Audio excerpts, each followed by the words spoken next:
Kwa sasa tayari vuguvugu la usajili limeshamea kabisa, na klabu ya Simba imeshafagia takriban wachezaji 7 mpaka sasa kabisa, na wanakwenda kwenye kutangaza wachezaji wengine wapya. Nataka uniambie kwa wachezaji 7 Mzamiru pia ndani ameachwa pale, namna walioachwa unaweza kusema nini kwa tathmini yako kwa wachezaji 7 ambao wamepewa thank you?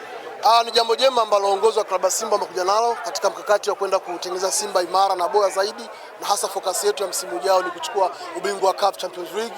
Ulimsikia mwekezaji akisema kwamba matamanio yake makubwa ni kuchukua CAF Champions League, Mohamed Dewji Mo, lakini pia ulimsikia Jeruti alisema anataka kuifanya Simba iwe bora kuelekea msimu ujao, walau tufike finali ya mashindano haya makubwa barani Afrika. Kuacha kwa wachezaji hawa 7 kama Mzamiru Yasini ambaye ni legendary ni katika hatua za kuifanya Simba iendelee kuwa bora kila uchao. Ukiangalia Simba msimu uliopita ilianza katika nyakati ambazo sio nzuri, ikawa dirisha dogo, uongozi wakafanya mabadiliko ambayo yaliingiza maingizo mapya kama 5 ambao ndio wamefanya klabu ifanye haya mazuri ambayo tunayaona mpaka hivi sasa. Kwa Mzamiru Yasini na Dr. Sambi, Joshua Mutare, unamwona Shamu Karabo wanapewa thank you, Musa Pimpin Kamara, ni kwa sababu tunahitaji quality zaidi ya wao ili Simba iweze kufikia malengo makubwa ambayo tumejiwekea msimu ambao unaokuja.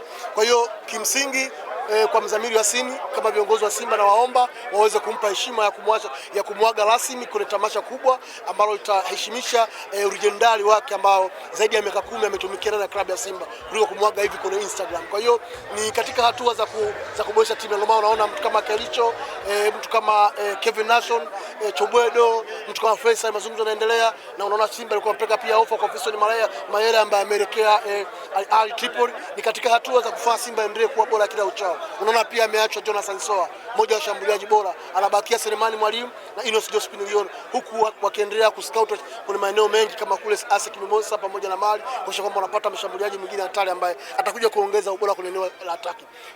Wanachama na mashabiki wa Simba tumesema the waiting is over. Tumesubiri vya kutosha. Msimu ujao tunataka ubingwa wa NBC Premier League ambao tumeukosa padogo sana msimu huu kwa sababu za hapa na pale. Watu wanashindwa kuelewa golikipa bora msimu uliopita clean sheet 19 anapewa thank you kirahisi namna hii. Watu wanauliza nini sababu, majeraha ama ni yale mambo yalikuwa nasemwa nje ya uwanja kwamba kwa namna ambavyo alipigisha Simba shoti kwa mashindano ya kimataifa msimu uliopita? Musa Pimpin Kamara, bahati nzuri, he's my friend, huwa tunaongea sana, he's a friend of mine, huwa tunazungumza. Kilichosababisha mpaka apewe mkono wa kwaheri kwanza ni majeraha ya muda mrefu ambayo amekaa nje ya uwanja pasipo kucheza baada ya kupata majeraha na kufanyia upasuaji nje ya nchi.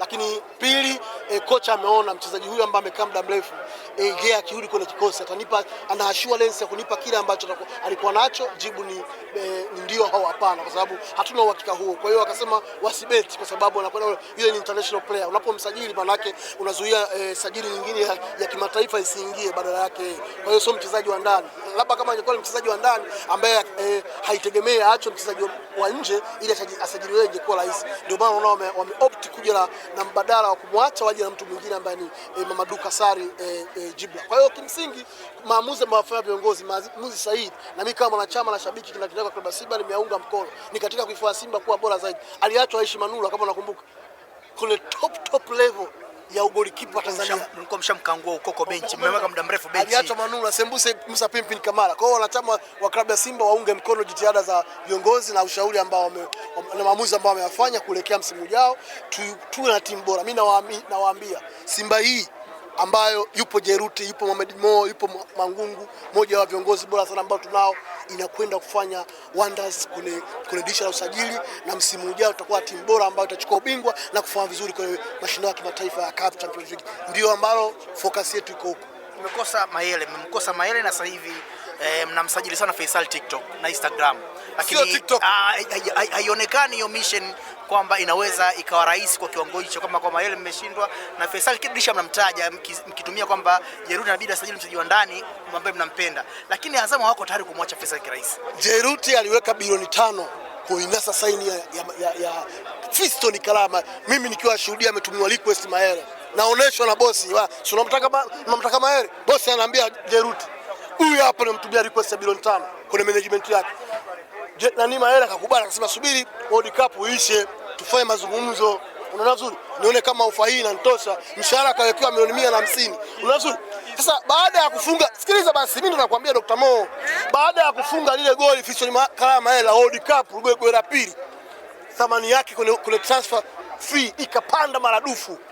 National Ahli wakapeleka offer dola milioni 5, lakini Ahli Tripoli ya pale Libya wakapeleka dola milioni 7 mezani, mshahara milioni 240, wanamnunulia benzi na nyumba kule. Sio nzuri? Ndio maana wakaamua kufaje, ndio maana akaamua opt kucheza wapi, kucheza Libya kuliko Simba. Lakini boss anatoka anakuja asubuhi na kutangaza tayari Libya wameshamchukua. Alikuwa shakubali kuongeza pesa. Na kuna una haraka kidogo, tunataka tugeukie kwa Yanga sasa. Kocha mkuu wa klabu ya Yanga yupo, hata wanachama wenyewe wa Yanga kutamka jina lake. Sasa hizo wako tuition pale kwa Simba kutafuta jina la kutamka jina la kocha wa Yanga. Usajili wa kocha mpya wa Yanga na namna ambavyo umeangalia Yanga msimu uliomalizika, unaiona Yanga wapi msimu mpya ukianza? Msimu ujao wajiandae kutukabidhi kikombe Yanga Afrika. Simba hii ambayo Jeruta ameweka ahadi kubwa. Wana Simba tununue jezi kwa wingi kuelekea msimu ujao, hii timu iweze kufanya vizuri. Kocha ambaye msajili Mankoba ni kocha wa kawaida, wa daraja la kawaida, ambaye anapaswa kuwa ni kocha wa mashindano haya ya Imbeju Ndondo Cup, ambao mimi Dr. Mohamed Hamisi ni balozi wa CRB Marathon. Unaona sio nzuri. Kwa kocha Mankoba anapaswa kuwa kocha wa timu za Ndondo Cup kama Madenge na Mzimuni, ambao Imbeju Ndondo Cup wamekuja naye mwaka 2026.